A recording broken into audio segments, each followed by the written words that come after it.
pásate. Siéntate. ¿Quieres que esperemos a Julio? No, me avisó que no va a poder venir porque está enfermo.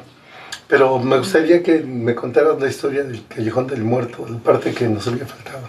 Ah, sí, la segunda, bueno, mi versión de la calle, el Callejón del Muerto.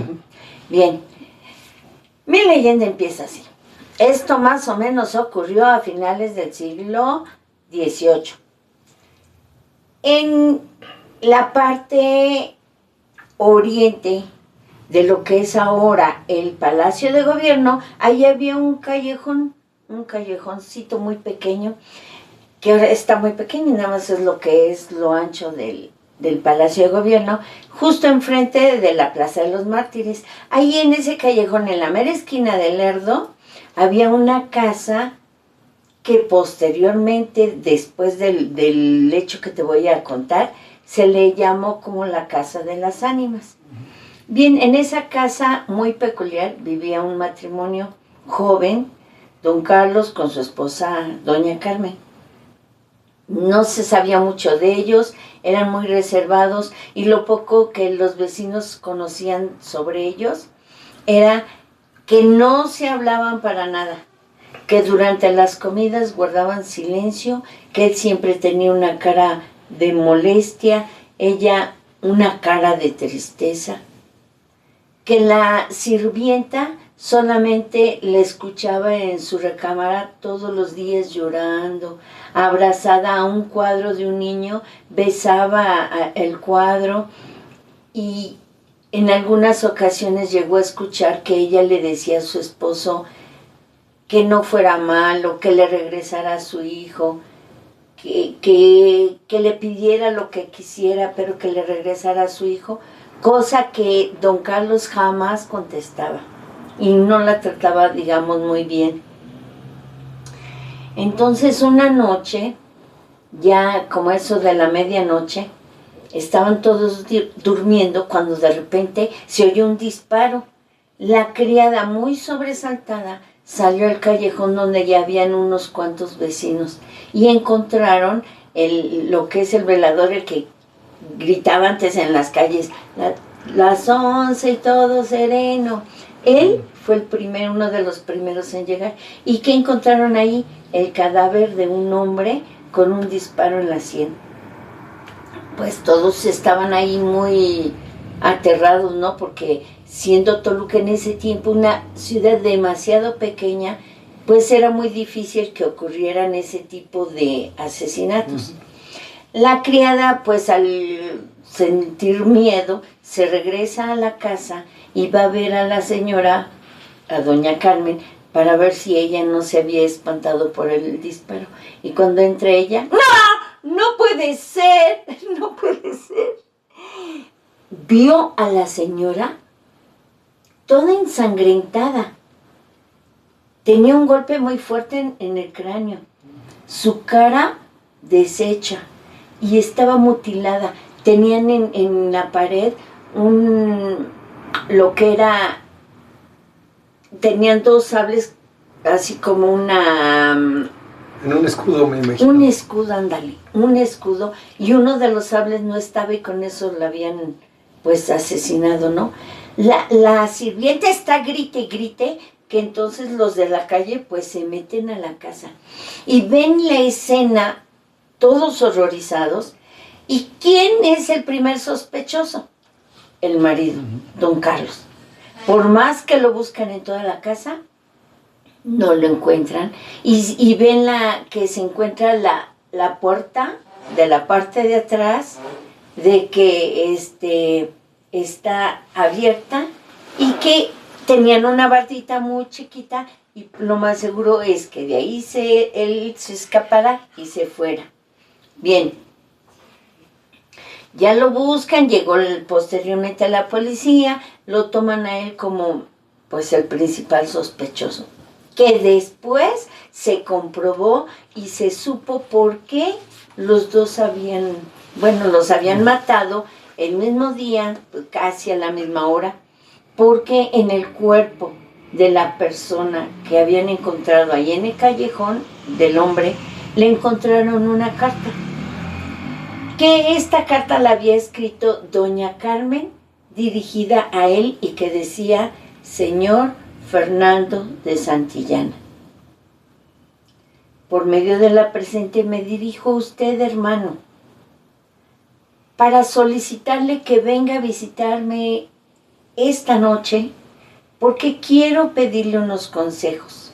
Mi vida es muy difícil, sufro demasiado, porque como usted bien sabe, mi esposo cree que usted y yo somos amantes y que el hijo que yo tuve es hijo de usted y no de mi esposo. Y él me lo ha arrebatado desde recién nacido. Y le he suplicado, llorado, le he rogado infinitas veces para que me lo devuelva. Pero él no me escucha. Y yo no le puedo contar la verdad de que usted y yo somos hermanos, porque sería como deshonrar a nuestra madre, puesto que usted no es hijo legítimo. Y como es algo que yo no le puedo hacer a nuestra madre y no puedo externarle que en realidad somos hermanos, no sé qué hacer, mi vida está derrumbándose y le pido sus consejos. Con esto comprenden que el hermano fue a ver a la hermana doña Carmen y que el esposo se da cuenta, don Carlos se da cuenta, saca la pistola y después de matarlo a él, mata a la esposa y huye. Jamás lo volvieron a encontrar. Tiempo después, unos años después, quitan ese callejón.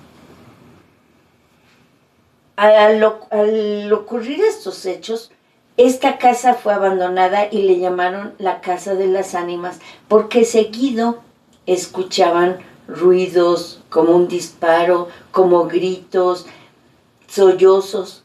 Cuando se quita todo y queda ahí lo que era la casa, porque después ya no queda nada.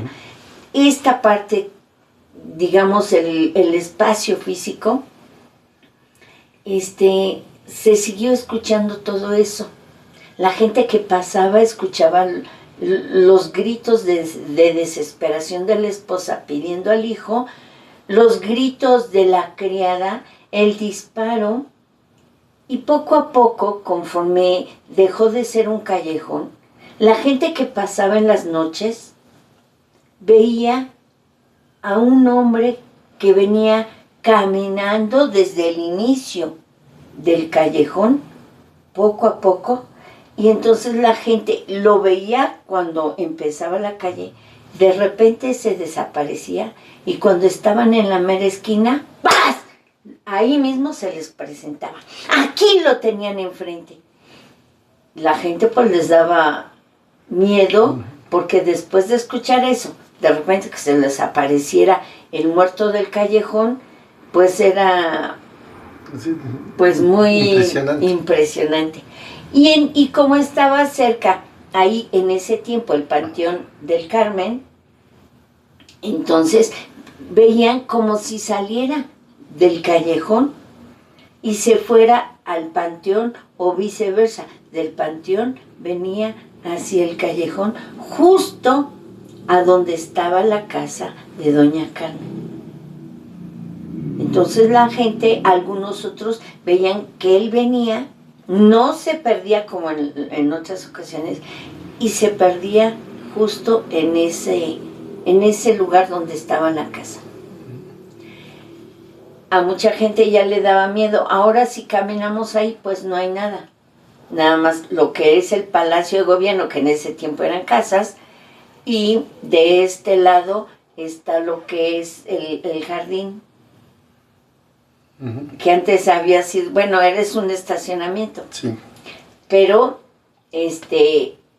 mucha gente aún escucha en las noches, no seguido, no todas las noches, pero escucha todos esos lamentos, el disparo incluso, los gritos de desesperación,